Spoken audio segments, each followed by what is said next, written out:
रांची में जेएमएम के केंद्रीय महासचिव विनोद पांडे ने मीडिया से बातचीत करते हुए कई अहम मुद्दों पर अपनी प्रतिक्रिया दी। खासतौर पर पूर्व मुख्यमंत्री अर्जुन मुंडा की तरफ से चाईबासा जिला प्रशासन पर लगाए गए प्रोटोकॉल उल्लंघन के आरोप को लेकर उन्होंने कहा कि यह मामला उनके संज्ञान में मीडिया के माध्यम से आया है। विनोद पांडे ने कहा कि एक तरफ प्रोटोकॉल उल्लंघन की बात कही जा रही है, वहीं दूसरी तरफ हर मुद्दे को आदिवासी राजनीति से जोड़ने का प्रयास भी किया जा रहा है। उन्होंने कहा कि किसी भी विषय को बार बार आदिवासी एंगल देने के पीछे क्या मंशा है, ये सभी समझते हैं। साथ ही उन्होंने प्रशासन की तरफ से कथित अपमान के आरोप पर कहा कि इस पूरे मामले की जानकारी सरकार तक पहुंच चुकी होगी और सरकार निश्चित रूप से इस पर आगे विचार करेगी। जेएमएम नेता ने संकेत दिया कि यदि प्रशासनिक स्तर पर कोई चूक हुई है तो उसकी समीक्षा की जाएगी। देखिए, जहाँ तक राज्यसभा का मामला है और उस मामले में गठबंधन तय करेगी कि राज्यसभा का उम्मीदवार कौन होगा, किस पार्टी से होगा, लेकिन इतना तो गारंटी है कि इंडिया गठबंधन से वो उम्मीदवार होगा।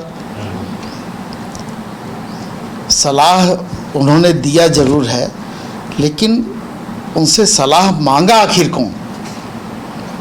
ये इंडिया गठबंधन का मामला है, इंडिया गठबंधन तय करेगा और मेरे समझ से गठबंधन के नेताओं की बैठक बहुत जल्द होगी।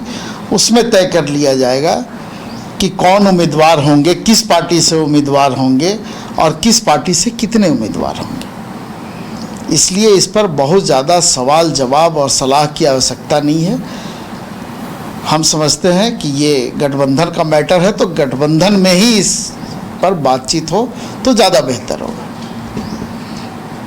पूर्व मुख्यमंत्री अर्जुन मुंडा जी अपना एक दर्द बयां किए हैं कि वो चाईबासा दौरे पर गए थे, वहाँ जो एक बेसिक प्रोटोकॉल होता है वो नहीं मिला, और इसके बाद बीजेपी के प्रदेश अध्यक्ष ने भी ये कहा कि जो आदिवासी नेता हैं उनका अपमान की परंपरा बनाई जा रही है आपकी सरकार में।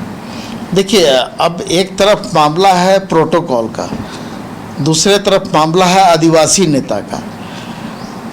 तो हर बात में अगर इस तरह से मामले को सामने लाया जाता है, जैसा कि आप लोगों ने बताया, ये अभी हम लोगों के संज्ञान में आ रहा है, निश्चित रूप से सरकार के संज्ञान में भी आया होगा, तो सरकार इसको देखेगी कहाँ क्या दिक्कत हुआ, नहीं हुआ, क्यों इस तरह का हुआ। लेकिन जब संज्ञान में कोई बातें आती है तो निश्चित रूप से उस पर गंभीरता से सरकार विचार करती है। और जो प्रदेश अध्यक्ष जी का बयान है वो कहीं ना कहीं उनका जो इशारा है वो उचित नहीं है।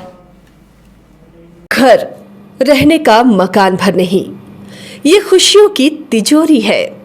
दरवाजे पर दस्तक देता पड़ोस, खिड़कियों से उमड़ आता आसमां, तारों में उलझी ऐसी ना जाने कितनी दास्तां। कहती हैं चले डायमंड सिटी, एक सफर हम सफर के साथ अपने घर तक।